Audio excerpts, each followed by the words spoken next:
student and today's moderator, Monique Spence-Roberson. Monique Spence-Roberson is a life coach, speaker, and author with a professional background in management, marketing, consulting, and entrepreneurship.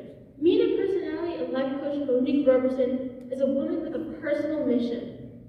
Known to many as Sunshine, Monique has masterfully combined her innate communication skills and approachable personality to promote authenticity, self-awareness, mental well-being, and financial growth through applying thought-provoking conversations and daily motivational messages.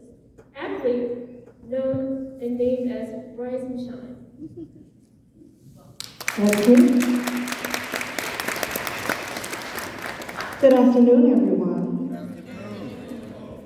I am Monique Roberson, because I just got a new name, but in this building I was always Monique Spence. But today I asked everyone how they would like to be introduced, and everybody just wanted to go by their first name. So for the only time today, I will give you everyone's full name. But I am overwhelmed with joy and excitement, I think, as I could say we all are, to see students that look like we once did sitting in these seats, walking these halls. So welcome, and thank you for welcoming us back to the hall of Whitney Young.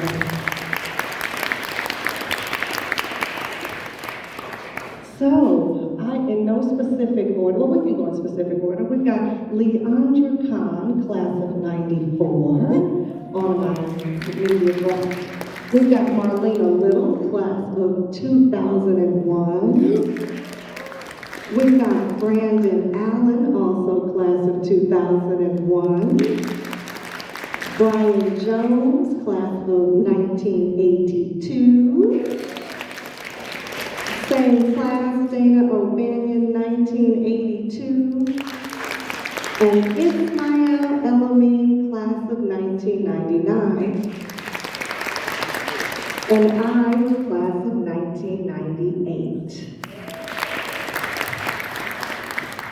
So, panelists, the one thing that you guys will learn about Chicago is that when you meet new people, the first thing that they ask you is, what high school did you go to, okay? So I know that many of you are thinking you've got these big decisions ahead. What is college going to be like? What job am I going to have? But as long as you are from Chicago, the thing that is going to matter most in your entire life is where you went to high school. So I would like to ask the panelists, what have your experiences been running into dolphins around the world in different places, and how has that connection been when you meet a stranger that you realize is a Whitney Young dolphin? Ms. Khan? I'll start. This was about 2 weeks ago. Another dolphin, a friend of mine. I've had the same friend since 1990, all dolphins. And we were at Gibson Steakhouse, and we were here for the Whitney Young Lane game, so we had on our Whitney Young wares. And we went to Gibson's, and the piano player just started playing The Hopes and Dreams of Boston. Mom, he started playing on the piano. And we were like, what is this? And we started singing the school song, and he came over and talked to us, and we finished our dinner, and before we left, the waitress was like, he took care of your tab. Wow. The power of being a dolphin. Yes, Lord. So you can't go anywhere in Chicago without running into a dolphin. So you gotta always be on your P's and Q's. You can't be out here with bonding. So I learned that the hard way. I was at PetSmart a couple of weeks ago trying to get the dog some food, and just thought I was going in and out. And I heard a, hey, did you go to? And I was like, Lord Jesus. So thankfully, I didn't have a great experience with somebody paying for the tab, but I will say you definitely have to be in your P's and Q's. There's a level of excellence that's expected wherever you go. I would like to begin by first saying thank you all to upholding the standard that was set many, many years ago in terms of academic and athletic excellence. And so it makes it easy for me to walk around as proud as I am and to be able to say that I'm a Whitney Young Dolphin. unfortunately, I married a Kenwood Bronco. So that continues to be We won't hold it against you. right. It continues to be an issue in my home. But needless to say, it's truly something that I'm super proud to be able to say. I have far more high school pride than I do collegiate pride. It has made it abundantly clear to me that I made the right choice at 14 years old to come here. But it's also opened up many doors because when you meet new people, you are attempting to figure out ways in which you can connect. And when you're able to say, I went to Whitney Young, and then I also am fortunate to have a Whitney Young family. I have a brother that went to Whitney Young, actually 2 brothers, and a sister that went to Whitney Young. So it just makes it easy. I can talk to almost any generation and they would know somebody in my family. So yes, beautiful experience. Let me see how I can begin this. Like I said, I graduated a few years ago, back in 1982. And my friend here graduated with me. As a matter of fact, we played basketball together. So this is just a lot of history here. I can tell you that when I went away to college, on the East Coast. And I constantly ran into friends and colleagues from Whitney Young all the time who could visit me. But that wasn't even the big thing. When I decided to take my first job, I remember calling a couple of friends, because I'm an engineer by trade, calling a couple of my friends that were in the Boston area, whether I should take a job in Boston. They told me no, I didn't take the job in Boston. A few years later, I was working internationally, and I ran into Jonathan Jackson in Congress while I was here. So the whole point is, it's just incredible how you're constantly running into people, and they're not necessarily here. Some people stay in Illinois, but I just moved back maybe 10 years ago, and I was always constantly running into good young people. And I've also made a lot of friends that basically been friends of mine since high school. So as my buddy pointed out here, we were on the basketball team together. He played, I sat on the bench, so that's how that worked. But it's funny because I don't really run into very many people from Whitney Young that are strangers. I don't know how that works, that I know so many generations. It's possible that because I attended here and graduated in 1982, my brother graduated in 1986, so I know a whole bunch of his friends as well as my friends. He got about 4 years plus from my 82, because I know people from 79 all the way up to 85, and then he was here from 80. Well, he graduated in 86, but I know a lot of his friends. So, and then I had 2 sons that went here, so I came back and spent a lot of time here. One of my sons graduated in 2016, and the other one in 2018, so I just know a lot of people. It's been a wonderful experience for me. One of the best decisions my mother made for me, because one of the things that when I came to visit Whitney Young, I was looking at different schools, and so I had gone to Limblom, then I came here, and I'd always been talking about going to Whitney Young, but when I came here, I went home and I told my mother, I think I want to go to Limblom. And she said, no you don't. She said, we saw those kids working at Whitney Young, and there was a bunch of playing and stuff going on at Limblom, you don't want to go there to work. So she made me come, and it's the greatest decision that ever happened for me. The advantage of going last, echoing a lot of people's conversations. My family went here, 4 siblings have been here. I met my wife here, unlike Brandon. My sister's been here, my sister-in-law still works here. There's been an elevator in this building, I believe, since 95, consistently. My mom retired from here a couple of years ago. Rather than speak about what happens to me, I'm going to speak about what I'm doing as part of my networking. Micah Askew is a junior here. Him and his dad were at an event, a real estate event, and I heard his dad introduce him as a Whitney Young student, so I kind of anchored that for my introduction to him later when I got to meet him. And he's got a landscaping business, mowing lawns, trucks, mowers, everything like that. And I'm able to immediately start plugging my network to anybody that needs landscaping business, because I know what it was like coming up and knocking on doors, sending emails, and literally going to business offices and saying, hey, I'm at the school that you went to? Can I get, into your network? And you're happy when those doors open, but you're even happier when you didn't even have to ask and somebody's actually reaching out saying, hey, Dolphin, I got your back. And I think that's what you guys are sitting next to, and what we're sitting next to on stage. That network is strong. Absolutely. Let's give a round of applause. And that's the power of being a dolphin. So do not ever forget that when you are ever a baby dolphin, and then you become a slightly not baby dolphin anymore, your power of the days that you sat in this building and did this work are always with you. For me, I have run into dolphins all over, and it's always those conversations with those Kenwood people and those other school people, because they immediately start to list off all the people that they know that are dolphins. And then from other people's conversations, I'm often finding new friends and new friends and new connections of people that are dolphins. And so it runs deep. Our blood bleeds orange and blue for many years to come. So this is what you have to look forward to. Ismael, while you have the mic, could you share some of your extracurricular activities that you did while you were here? And if you wouldn't mind to tie that into what you do now, and give us a little bit of that. Everyone, same question. Sure, so I noticed you guys don't have the drafting room anymore, but I was really big into drafting and architecture. That was a 7 a.m. class, so I had to be here, crack it on period 1. But I was also in sports, captain of the track team, captain of the football team, so I was on this block from 7 a.m. to about 7 p.m. Most of the time I was here. And that led to being recruited to Princeton University for football, where I played another 4 years, and had the chance to continue my athletic expertise, my athletic career.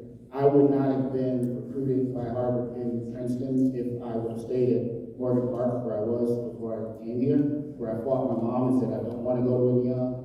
Those guys are different. Those guys work hard. But coming here, being able to reach that academic success and make it onto the recruiting list for some of these Ivy League schools completely changed my life. As a result now, I'm a father now, and I'm driving my children around to their activities. I started a startup company so that families can locate other families for carpool, because I know it's hard on parents, because I know it's difficult to try to get multiple kids to multiple places at once, because having 4 siblings, having our schedules where they were, I was able to put my networking skills together, my computer software skills together, and actually design a program so that we can help families out, and now it's on the market as a startup.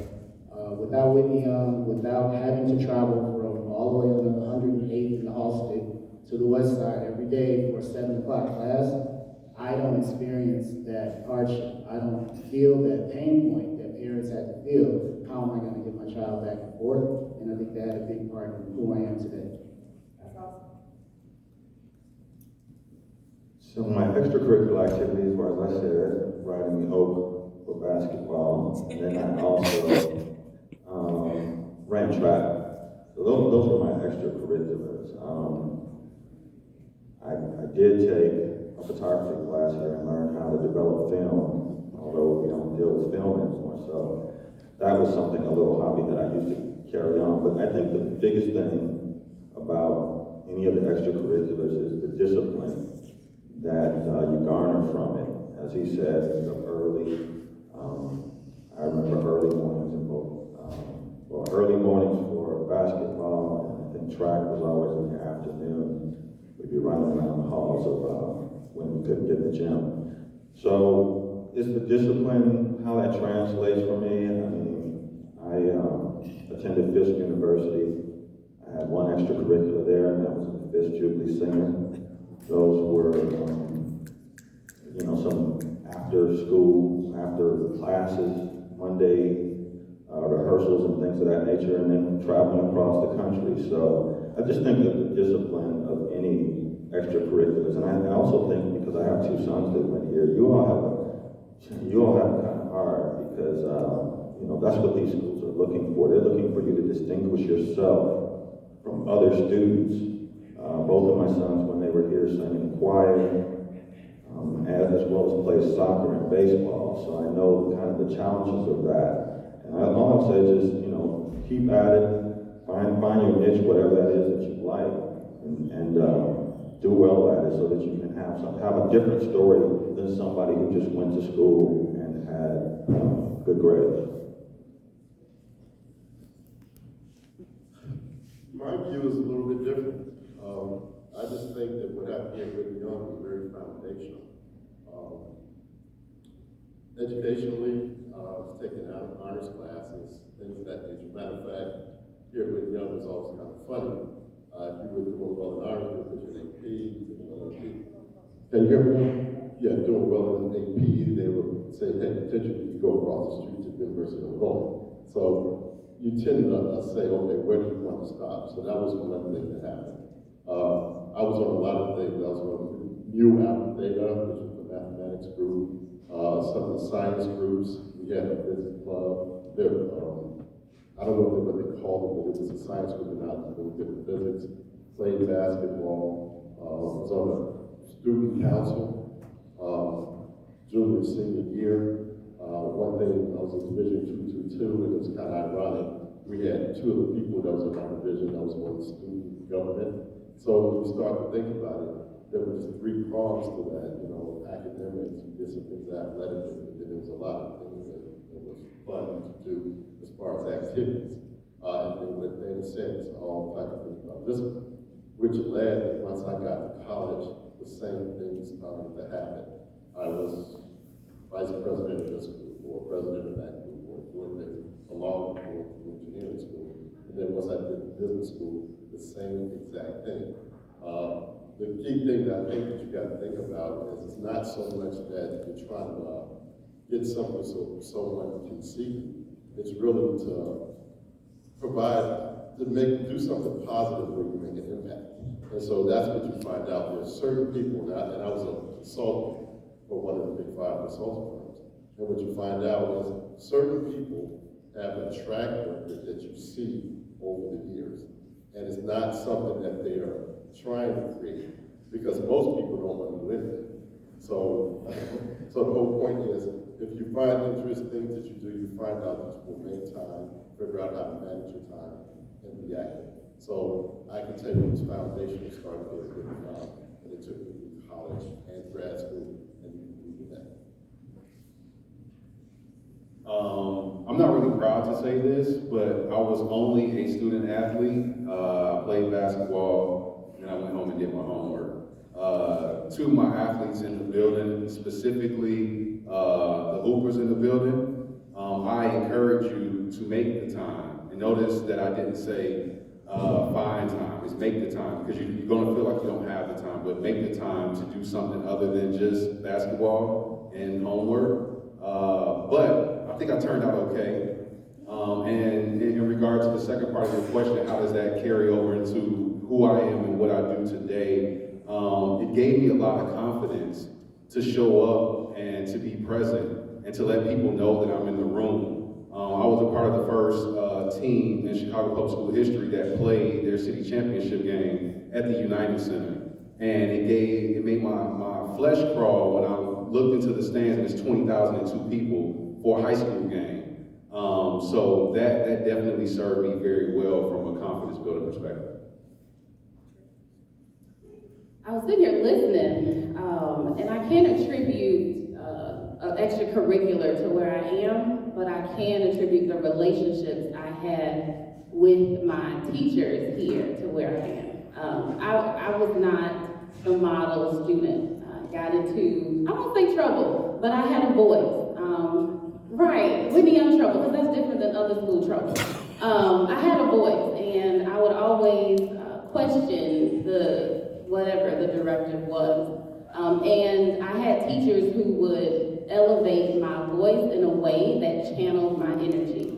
And so I was a part of choir, and I was on the newspaper committee, but it was those who, while I was in ISS for whatever I did, who would come back and ensure that I reflected in a way that allowed me to channel and focus on something different. And so how that connects to what I do now is I champion for kids in the same space, but who don't have the same privilege. I'm currently an AP at King Academy of Social Justice in Inglewood, And I try to create that experience for the kids that I serve, because many times they don't have relationship with teachers who see them beyond their actions in the moment. So I didn't have a student athlete name on me, but I definitely had relationships with teachers who believed in me and who saw the potential beyond what I was exhibiting at that moment. That matters too. So I did a little bit of everything because the school offers so many opportunities, so I tried and was good at a lot of stuff. I was on the volleyball team, captain of the volleyball team, softball team, I was in marching band and concert band. But to your point, the relationships I have with my teachers, my algebra trig teacher, his name was Mr. Lazarus, and he saw that I did a whole bunch of other stuff, but I also was a phenomenal math and science student, and so he suggested that I go to engineering camp one summer. And my parents obviously wanted to get rid of me every summer because I went to volleyball camp, math camp, band camp, and Bible camp, and so I ended up adding engineering camp. And that's why I ended up going to the University of Illinois and studying structural engineering and ultimately became an engineer. The impact that my experience here at Whitney Young had on me is as I've, matriculated through my career at about year 10, when I had enough of being the only woman and the only person of color at every firm I ever worked at, I quit my job and became a math teacher here at Whitney Young, so that students who look like me could see that they could become an engineer, because that's, somebody here told me that I could be an engineer. So that's the impact the school had on me. That's awesome. Let's give them a round of applause.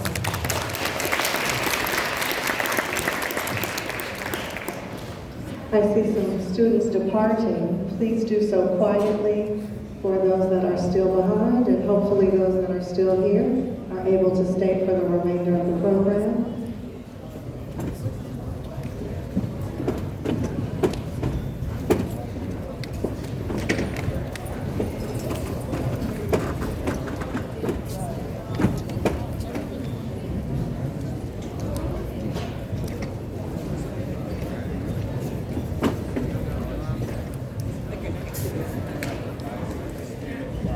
Excuse me, everyone, if you would like to stay, and you can be signed out for advisory, if you scan the QR code, you will not get in any trouble for missing this next period. If you would like to stay, please scan the QR code so that you can stay and attend the rest of the event.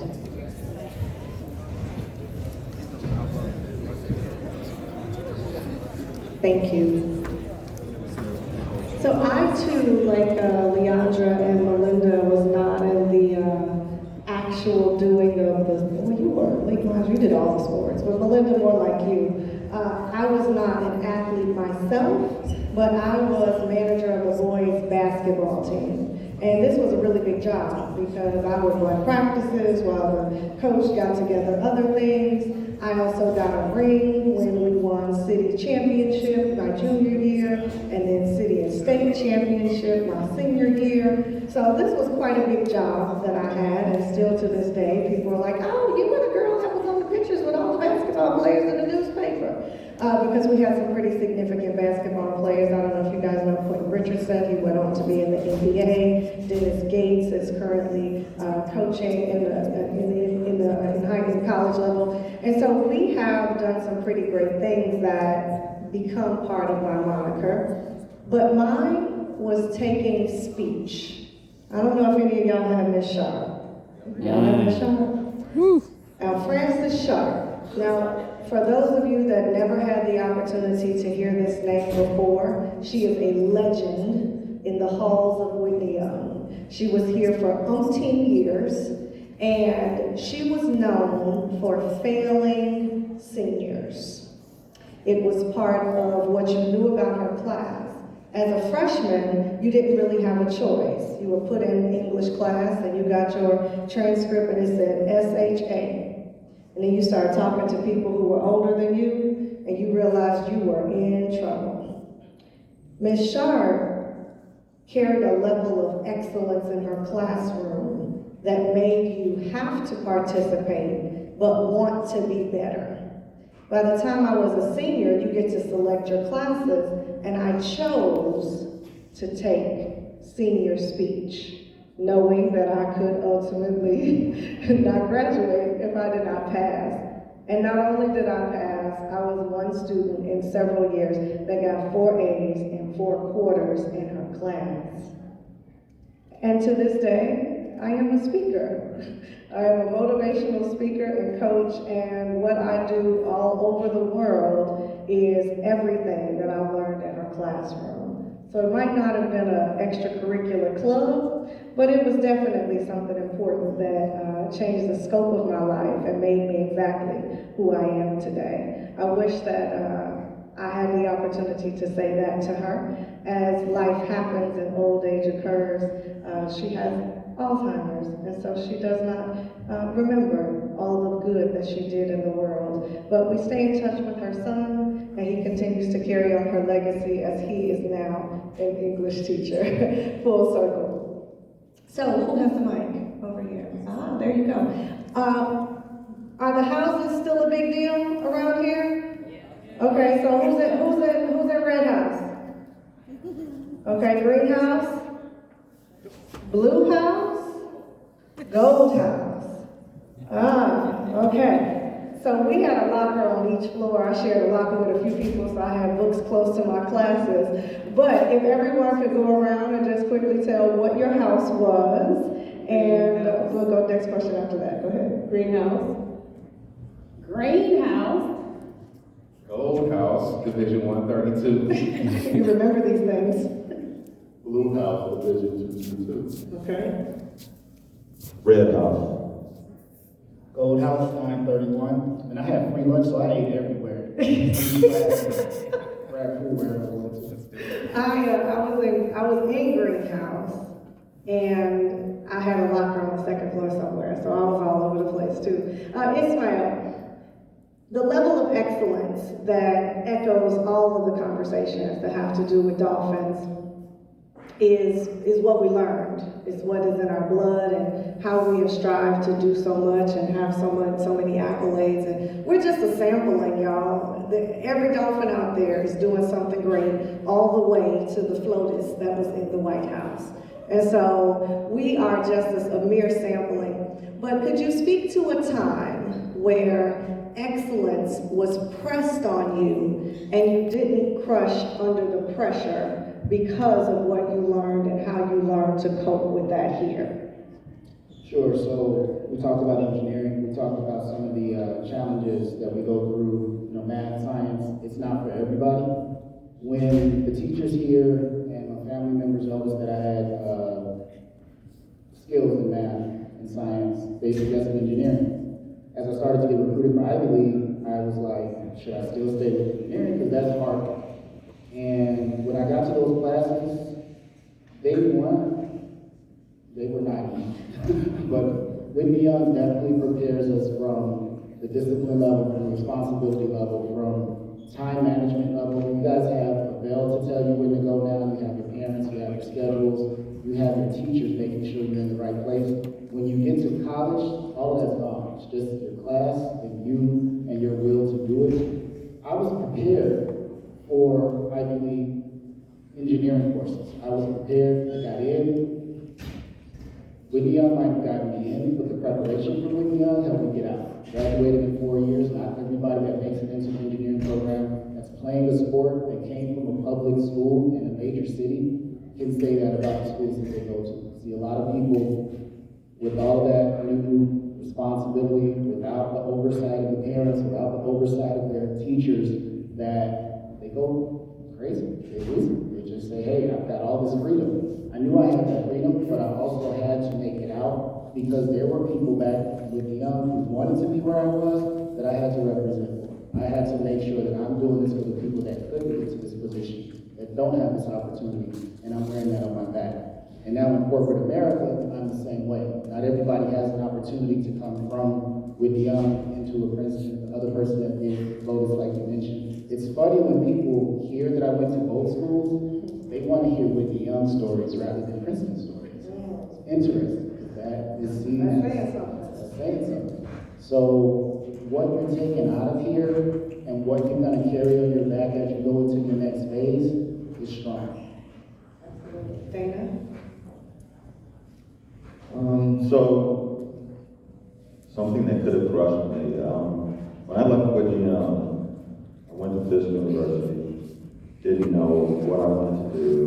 I just knew I liked the sciences, whether it was biology, chemistry, or physics. So I selected physics as a major because I liked it the most of the three. As was indicated, the science courses are tough. I did not finish physics in 4 years. I finished in 4.5 because that's what it took for me to get out of there. But I do have that degree and did well enough to then parlay that into the law career that I have now. Like, I was burned out in physics and I was getting offers to pursue a master's in physics and things of that nature, but I just couldn't take it anymore. It's a hard major.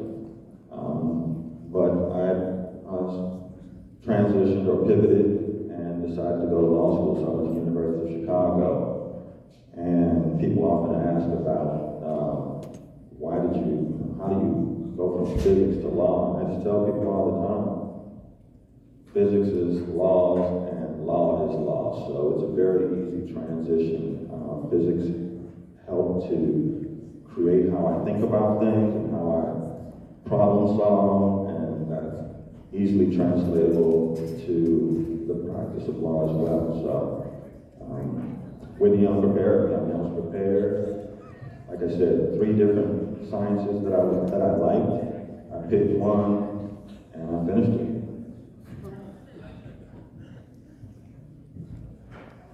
Well, it seems that we have a couple of engineers up here, and basically what you find out about engineering, it's hard.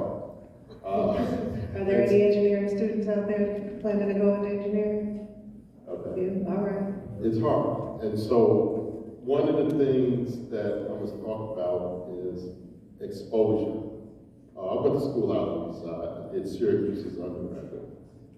And my friend that went to Princeton, he probably knows, he probably ran into people who went to Cho, Anniston, and these are prep schools out east.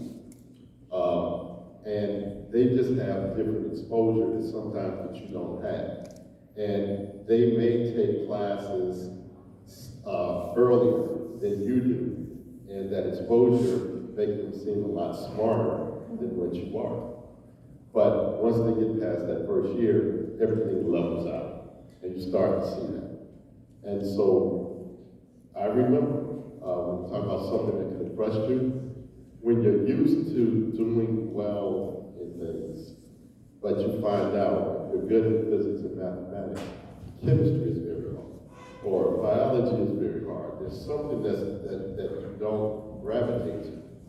And I remember getting 29 out of 100 and getting a B. And someone got 42 and they got an A. And I was frustrated saying, how did I miss 71% of the exam and get a B? And the best answer that I got from my instructor was, you're going to be an engineer. You're going to solve problems. And so that you can't get frustrated. You're going to solve problems that you can't see. When someone touches a light switch, they don't get electrocuted. When they step on the brakes of the car stops. The plane goes up, it comes down. Many people take that for granted, but someone has to do it. And so if you're going to do something hard, whether it's medicine, engineering, or whatever, you're not going to know it all. You're going to run into some frustrations. You can't let it crush you. You just got to be confident in who you are and what you need to go. That's good. The one thing I really love about my Whitney Young experience is the diversity of experience. Now, you just listen to these superhuman, super intelligent gentlemen speak about these wonderful universities they attended. I'm gonna give you the flip side of that coin. I think I graduated from here with a 2.7 GPA. I didn't know what college I was gonna go to because I was a hooper. I was gonna go somebody's college. Ended up on the East Coast at Maryland Eastern Shore. Hated my experience out there from a basketball perspective because I let basketball drive every decision that I made. Transferred back home to UIC. And again, was just an average student. So when you talk about excellence, Monique, and how it has impacted my experience, I think my existence in and of itself is an example of how my foundation here at Whitney Young, which also made me a bit arrogant too, because I got to these universities and I realized just how prepared I was. And I go into these classrooms and things came a lot easier for me than some of my peers. And as opposed to taking advantage of that and truly embodying what it means to be excellent and understanding the value of anything that I touch, anything that my name is associated with, that I show up with excellence, I did the very opposite thing. I kind of coasted my way through, did enough so nobody said too much to me, did enough where I wouldn't end up on anybody's academic probation. But I'll turn 40 on the 26th of this month. And I want to say to you all, it wasn't until about 5 years ago that I realized how important that very thing is. And I think if you can grasp that right now, sitting in the seat that you're sitting in today, it will make your life so much easier on your journey into adulthood. So I grew up on the west side of Chicago, in a not so great, I know, right? No, I'm a west. I present like I'm from the south side, no. In a not so great area, and so it was evident early that education had to be my way out. So there was pressure from the beginning. My mother didn't graduate high school, but my father did. And as a first generation college graduate, one of the biggest pressures in life was my mother got sick my senior year at UIC, and they let you they let you graduate when you have like one class or less. And so I graduated, and she was at my graduation, but she fell very ill thereafter, and I wasn't able to finish. And at first, that was crushing, because I'm like, I got all the way to the end. But one thing that Whitney Young taught me was that just because you didn't do something in that moment doesn't mean that it won't occur. Because life will life all the time. And so I had to pick myself up after she passed away, and had to be honest with myself that I didn't finish something, because you don't really get that experience here. You're good at what you do, and you're the best at what you do. And so you go through life just doing and completing as if that's guaranteed. And so I had to start all over. I went back to school, got another degree in 2 years, and have consistently pushed forward to not only am I the only graduate in my family, but will be doctor very soon. And so I need you all, thank you, Dr. Little. I need you all to understand that life will life. And the thing that you will get here is that you'll understand how to maneuver through life even if there are challenges. And I don't think any other place would have prepared me for that outside of here. And then when you show up in excellence, you then have to prove to yourself that you can do it. So it was being amongst, athletes and all of these other people who had discipline that allowed me to know that there's a community of people that even if I do fall, I can call on to help me up. So I was fortunate that a cohort of us all went down to U of I in Champaign, and we were all engineers.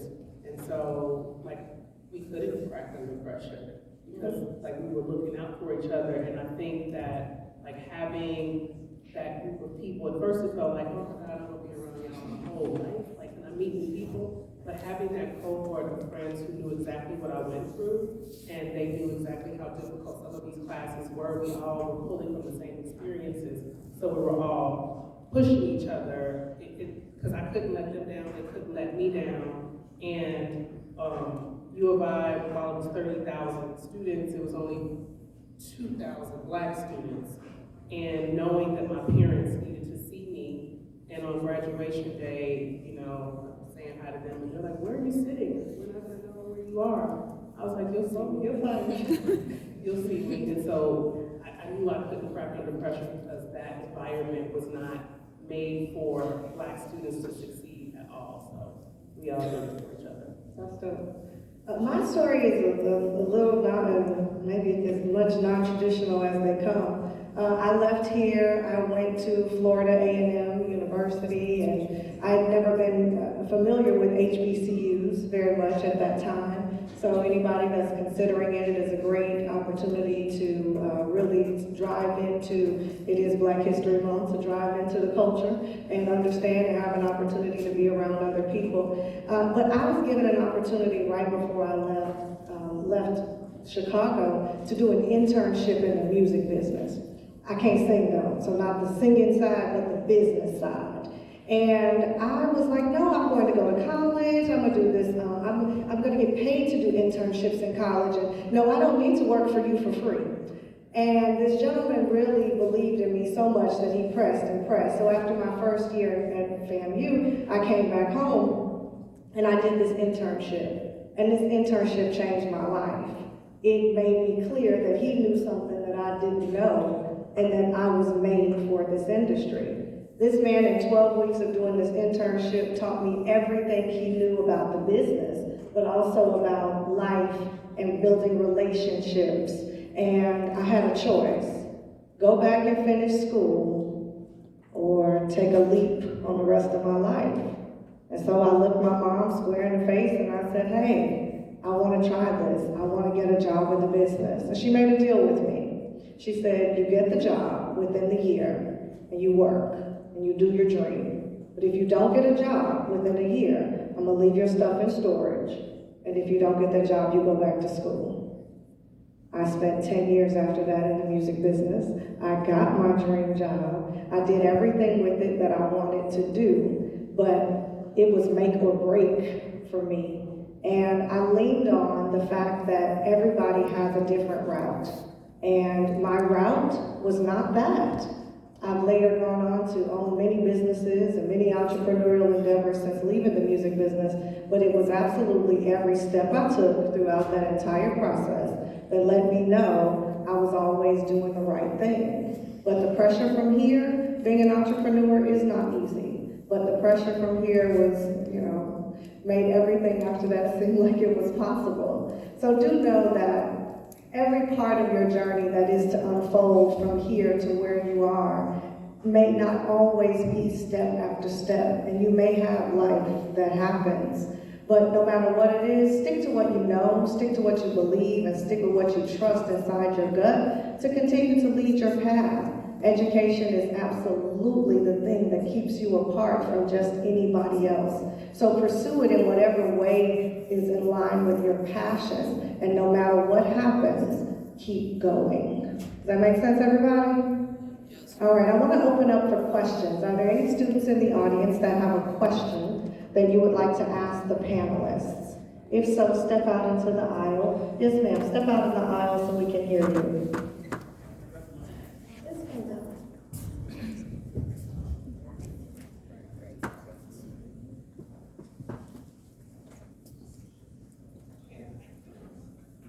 Get a mic too.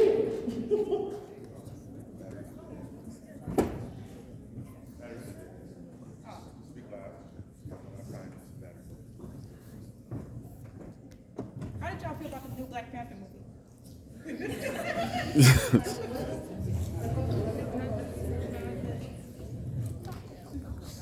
Okay. How did y'all feel? Oh shit! How did y'all feel about the new Black Panther movie?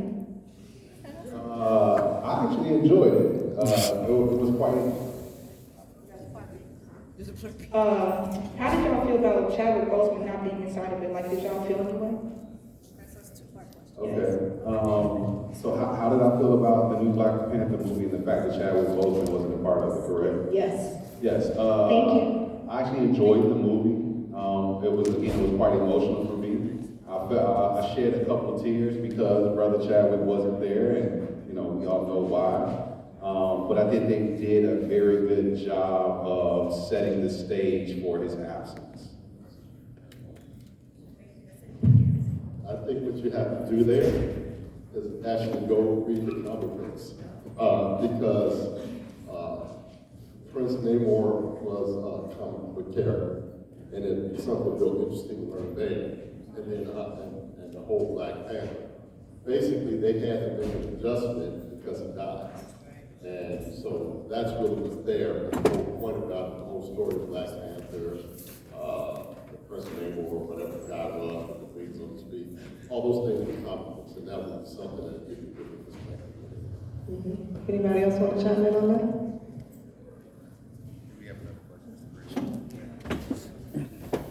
We got the mic working? Excellent. Next question. We'll get to you. You'll come next, okay? All right. This question, Could you step out in the aisle just so everybody can see you? And the next person, just step in the aisle on your side and we'll get you. Yeah, if everybody that has a question comes down to Mr. Grigsby, it just make this thing a lot more efficient. this question has a couple of parts to it. So the first part is, thank you so much for being here. And here at Whitney Young, we have Mr. Grigsby as the office of honor. We have the African American history curriculum, African American literature that teaches us about where we come from, not just starting from slavery, but beyond that. And so I want to know, when you attended Whitney Young, did you have anyone like that? Did you have classes like that that taught you about your heritage and where your future could go? What was the last part of it? And where you could go. Taught you about African American history and the future of where you could go. So I bet this echoes you all's experience as well. When I was here at Whitney Young, the color and composition of the student body was very different, as well as the staff. So this was very much so a school that was built for Black kids from the west and south side of Chicago. And so we were celebrated, we were taken care of, we were looked after. I don't feel like I had to go searching for assistance or my voice or validation because my counselor was Black. There were like dozens of Black male teachers here. It was a very different school, and like I said, I taught here in 2005 through 2008, and it was shifting more then. So different experience. Yeah, I want to quickly add that there was the experience, and we were affirmed in almost every space that we could think of. There were course offerings, and I specifically remember having African American literature with Ms. Noble. And she definitely opened up my eyes to what that meant, and historically the impact of those authors like Richard Rice and Toni Morrison. And so it was a combination of studying the African American authors, but also understanding that their words had impact. And I think that was something that was a theme in all of our classes, whether it was law or biology, and we were affirmed in the space so that we didn't have to think about our impact as something secondary to what we were learning. And particularly in my experience going from Whitney Young to an HBCU, the makeup of the population was not that much different. And so you guys are definitely in a more diverse version of Whitney Young, which I think also has its advantages to understanding what the world at large looks like. But I would absolutely encourage you for people like us that are so willing to share. Black history doesn't have to be so far behind and so many generations away from you. So reach out to anyone that you see that is a dolphin, that is Black, that looks like you, that is female, that looks like you, that is looking for a mentee or willing to mentor you in any way. And you can absolutely get hands-on understanding beyond what you might access in history books. We are Black history, which is why I highly commend Principal Harris for doing this and not just reading on the books. We are Black history in action, we are Black history in making, and so are you. Thank you for your question. Hello, I just wanted to ask all of you, how do you guys feel about how only Black people they get 20 days out of the whole entire year to just celebrate them and celebrate their culture? How do you feel about that? Should we get more? Well, I don't know if you see my shirt, but it says no Black History Month, Black 365, 24/7. Because we have to do better.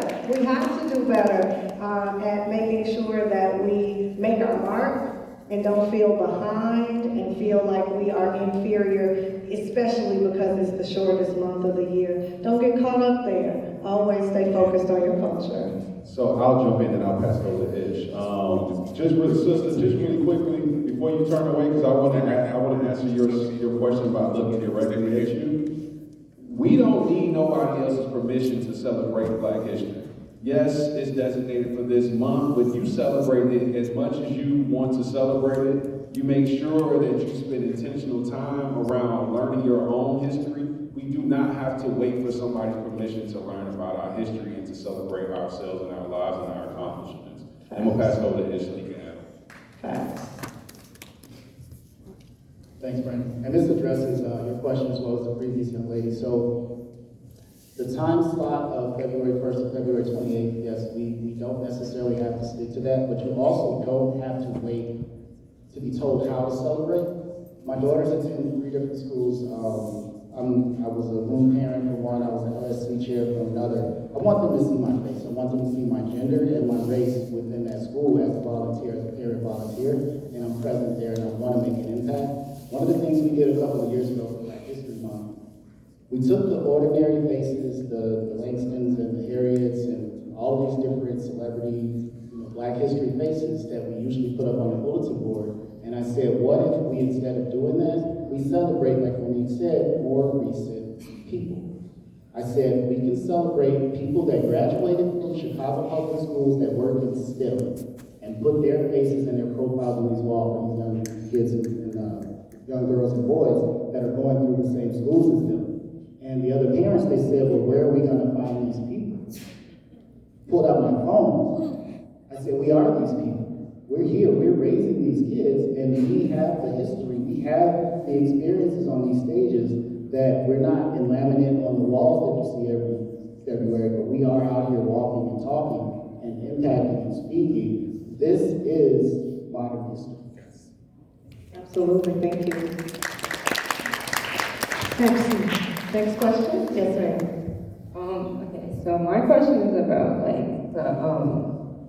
okay, so in terms of college, so how did you, how did you choose what college you wanted to go to, and did you guys ever think about going to HBCU? And if you didn't, why didn't you go? Or how do you feel about HBCUs in general? I knew I wanted to be an engineer in 8th grade. I knew I wanted to get an MBA by the time I was in high school.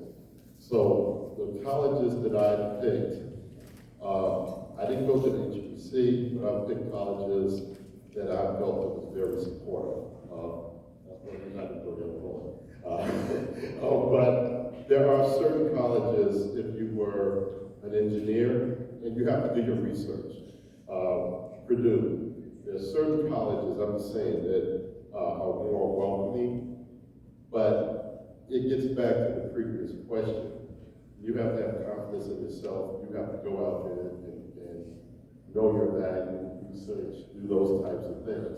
So I just think that you got to find a place that's appropriate for you. It may be a large college, like state schools tend to be very large. You can go to certain private schools. You have to talk about finances. So those are the types of things. Find a place that you think is the best fit and research it. Don't get caught on the sales stuff, because everybody's trying to sell you something about the school. It's okay if you go to the HBC. It's okay if you go to a private school. It's okay if you go to a large school, but it has to be a good fit. And don't just go for where your friends are going, because everybody's major is different, and it could make an entirely big difference in your world if you chose the wrong school to go with people. So, as someone who attended an HBCU, I had an opportunity to go to a lot of different schools. I achieved in one, and I can't even remember the host of them. The ones that stand out the most were the 2 HBCUs, Fisk University and FAMU. For me, Fisk was an easy choice, and that's because both of my parents went there. And I had been to visit on numerous occasions prior, so I just had kind of a love affair with that campus. the small intimacy of a campus like that. But I think the important thing to keep in mind is it is ultimately about a fit for you and your personality. As I indicated, I have two sons that graduated from here in 16 and 18. The first one went to Yale, the second one went to Penn. Now, mind you, I wanted them very much to go to Fisk. You know, I wanted that legacy and everything else. But when I dropped my oldest son off at Yale, one of the things I left him with was I said, son, you know I want you to go to Fisk. But I said, I can tell by how you are on this campus that it is the right choice and right fit for you, and it is perfect for you. So I said, I don't have any qualms about that. For my youngest son who went to Penn, my wife took him on a school tour on the East Coast, and she called me and said, your son has visited Penn, and he says, this feels like home. You can't ask for anything more. Visit the schools, don't get caught up on the sales, because they do a great job of selling. I mean, if you go to some of these schools, it's phenomenal. I mean, there's so many schools I wish that I could have gone to, having toured with my sons. But at the end of the day, you have to kind of reconcile who you are and what you want and what's important to you. And you'll make the right choice. Absolutely. Anybody else? Okay, next question. Thank you so much. Great question. I wanted to ask, like, how do you guys, in your respective professions, just like give back to the community, especially like for just like Whitney Young or the neighborhood you grew up in, or how do you plan to do that? Excellent question. Yeah, take it since you got it. So for me, giving back to Whitney Young, of course, was through my sons going here, so I spent a lot of time here helping with some of the fundraisers they had. But even prior to that, I sat on the local school council at their elementary school, Franklin Fine Arts, which is on the near north side. And I currently sit on 3 boards. One is called the Strengthening Our Community Alliance. We give out scholarships every year to students going away to college. So if anybody's a senior and thinking about college, and I can get you some information on that. I sit on another board, the Illinois Fatherhood Initiative, so I give back that way. I give back also through my church. I'm on the board of the Trinity United Church of Christ Child Care Centers. So all of my stuff kind of around giving back for younger people. And so that's how I spend a lot of my time. You'll find out that if you reach out, there's always someone out there to help you, give you some advice. And what I think is critical for it, because of course, we're talking about Black History Month, African American, but just here in America, you need exposure. When people need exposure to what capabilities, what's out there, careers, things of that nature. Wherever you can get exposure, that's what you do. And then find situations like that and talk to you. I can talk to you about international, I can talk to you about engineering, I can talk to you about business, I can talk to you about law. Every one of you can talk to you about things and just be a sponge and figure out what works best for you, because you can't sit there and wait for it to come to you all the time. Sometimes you have to go out there and find it. And if somebody pushes you away, trust me, and you're going to find it out. Maybe a professor, maybe something else. Well, every person that pushes you away, there's going to be somebody that's going to be there to help. Absolutely. So I just completed my tenure as board chair for the Southside YMCA. I'm very intentional about, so I work for Target. My role there is property management business partner. And so I'm very intentional about supporting the hiring of Black employees. I'm also extremely intentional about when I'm doing my store visits, because I'm what's called a district leader. I'm very intentional about engaging those Black team members as well, getting them to understand that you may be putting spaghetti sauce on shelves today, but you can certainly make a career out of being at Target. And I don't think a lot of people understand just the amount of opportunities that exist in the retail space. So I want to get our last question before the bell rings. Thank you so much. Go ahead, sweetheart. Hi, my name is MJ Sales. I was just wondering, what's the biggest hardship you feel that you faced as a Black student, whether it was at Whitney Young or as a college student, and how did you endure it and overcome it? And if I could, if we go around on any of this question, let's wrap up by answering her question, what is your hardship? And if you were to give one final piece of advice to the students in the room, let's add that together. So I attended the University of Alabama at Birmingham initially right after here, and that's a PWI. And one of the biggest hardships was being in Birmingham, which was, you know, the backdrop of a lot of the civil rights movement, and not understanding what Black meant until I was in that city. Here, you can be Black. There, you can't always. And so the biggest thing for me was, how do I not land myself in jail for the things that I may do or say, but also have them understand who I am as a person, who I am as a student, and who I am as a Black woman.